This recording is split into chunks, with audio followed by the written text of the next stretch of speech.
Carl and Damon here from Brrraains A Head-Banging Life. gbhblofficial for short, and they made what into a TV series, Castlevania Nocturne. We are recapping and talking about it's episode 2, Horror Beyond Nightmares, directed by Sam Dietz and Sharon Stone, written by Clive Brady. Do you know how hard it is not to say Sharon Stone? Yeah. But it's Sharon Stone. Viva la Revolution! Oh. We see nobility being beheaded via guillotine in a town square as the abbot does a voiceover talking about the revolution being an abomination. He is speaking to the Order of St. John, which is the order he controls, and it suggests he may be in league with the vampires to bring about the Messiah. Suggests it here. But is that the case? Yeah, exactly. Or is there something more going on? Because he seems to believe that this will ensure the church's power remains intact. Because I guess his concern is that the revolution will also consume the church. At some point, yeah. Obviously as well. I love this intro. I love his voiceover. I love the rain and the imageries of the ability to be beheaded because it's real. This happened. Exactly, yeah. It did. At the same time, we also see a dark coach and horses arriving in Paris because we haven't got enough big bads. Here comes someone new. Stopped by some revolutionary guards, a female vampire named Drolta. Stupid guards. Drolta emerges, unimpressed by the location. This is Paris. She's here to set things up for the arrival of the vampire messiah. And, well, bad luck guards. Yeah, Extremely bad luck. In the sun, Annette, Marie, Edouard, Richter and Tara are eating and talking. Annette was a slave at a plantation run by a vampire lord, and the slaves rose up, but the vampire escaped.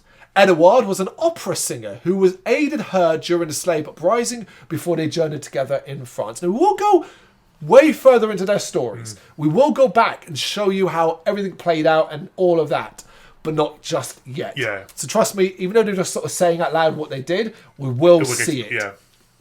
Richter wants to know what they know about the vampire messiah, revealing that this person promises vampires dominion over man.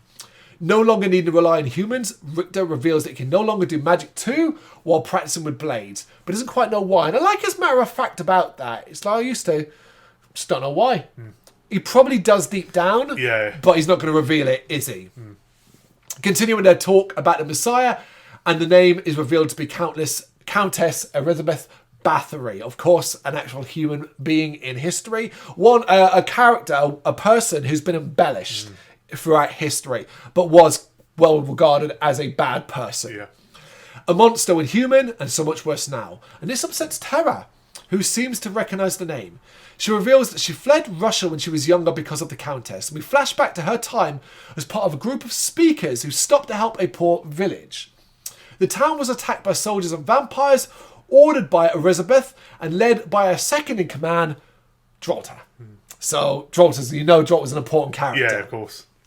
Tara's sister was captured and taken to the Countess's castle.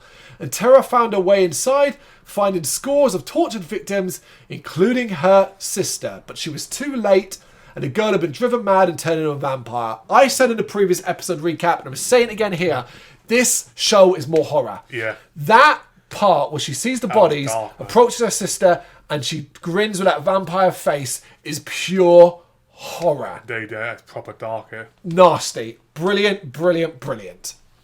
Tara was confronted by Elizabeth though, and what a way to do it in the shadows. There's the light behind her. Light behind, and you know she's bad. Bad, yeah. But quickly, Tara kills her sister and jumped out of a window to escape. Leaving the country, she fled west and now fears what the Countess will bring to France and the devastation she might cause the revolution. Annette confidently claims that they will defeat her, and Richter agrees that they'll fucking kill her. So, we got our confidence. Yeah. As night falls, Maria is burying one of her summoned creatures that was killed during the battle with the night creatures. Edouard is sympathetic and sings for the fallen, including Tara's sister. He's got a very harmonious voice, how he sings. Once the song is finished, Annette asks Richter about the Marquis and the Chateau, suggesting they should investigate it and burn it to the ground if it is a vampire haven. Tara points out the night is coming, but Richter promises they'll be safe and only check it out. Sometime later, the group are walking through the woods and are discussing different beliefs and where Annette's powers come from. Richter is confident about his whip and what it represents, but does reveal the death of his mother without going into too much detail here. A storm is coming, So a storm picks up around them. The group arrive at the edge of the ocean that separates them from the island chateau. Annette uses her magic to create a bridge and they head over. So Annette's magic is kind of earth-based, basically. She can use the earth to do things.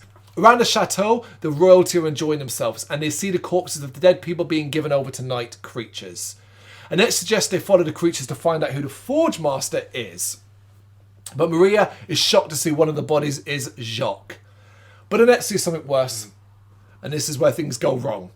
She sees the vampire Valblanc, who is a vampire who enslaved her and her mother among the partygoers. Furious, she reacts, getting his attention and the attention of every vampire/night creature there. And everyone attacks. And it becomes a war zone. As the heroes do what they can do to hold the hordes back, but they become overwhelmed and are forced to flee. Its rain is pouring, lightning is crashing as they're pursued by vampires through the woods. As they make it back to the shore, Annette quickly makes a bridge, but the vampires are on hot pursuit, and Edouard is too slow, being killed and fed upon by the vampires. In what I consider to be the darkest and most scary scene ever. And what it is, it's the flashing of lightning, them coming out of the darkness and grabbing Edouard. Richter was able to save Annette because obviously she's devastated and he escaped to safety. Across the bridge, they collapse, exhausted from the escape, and Annette screams with pain and anger.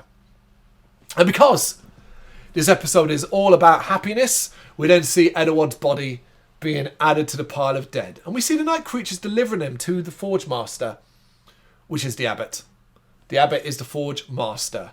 Lastly, we see Edouard being transformed into a night creature via a different style of Forge Mastering.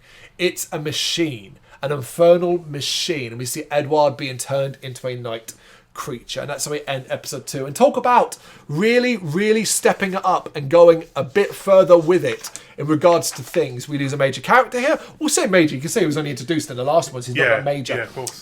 But he will continue to play an important role because he's a night creature now as well. In one of the darkest scenes, but we also see the danger and the arrogance of the Belmonts, of Richter and Maria, to even consider. They went to a vampire territory and fucked it up royally and lost someone because of it. It is brilliant. It's dark. It's horrifying. Even the bit where they're running and they look over to the left and you can see the vampires keeping pace on the other side of the chateau area is scary. It's scary stuff. And it's horrible as well to see the darkness. But obviously now we set up the Abbot as the Forge Master. So creating night creatures. Bloody church, man. Yeah, it is still about the fucking church, isn't it? But there is more nuances to this to come. I will tell you that as well further down the line. But for me, this is where Nocturne really got good. And really made me go, right. And now we've got Annette who will want vengeance. And all of that, so you've got those elements. You're going to have Belmont no doubt doubting himself even more because they lost someone. All great stuff, all really interesting stuff. It's Nocturne, it's fantastic. Anything else to add? No, absolutely great. Episode 2, Horror Beyond Nightmares. You know what to do? Got any thoughts? Let us know in the comments. Thank you very much for watching. If you'd like to see more content like this, please consider hitting the subscribe button. It is gratefully appreciated. You can find us over at gbhbl.com, our full website where reviews, news and so much more goes up daily. We're also on all social media platforms, Facebook, Instagram, Twitter, Threads, at gbhbl. Just search for gbhbl and you will find us out there. We also have merchandise on sale. You can access the shop via the website.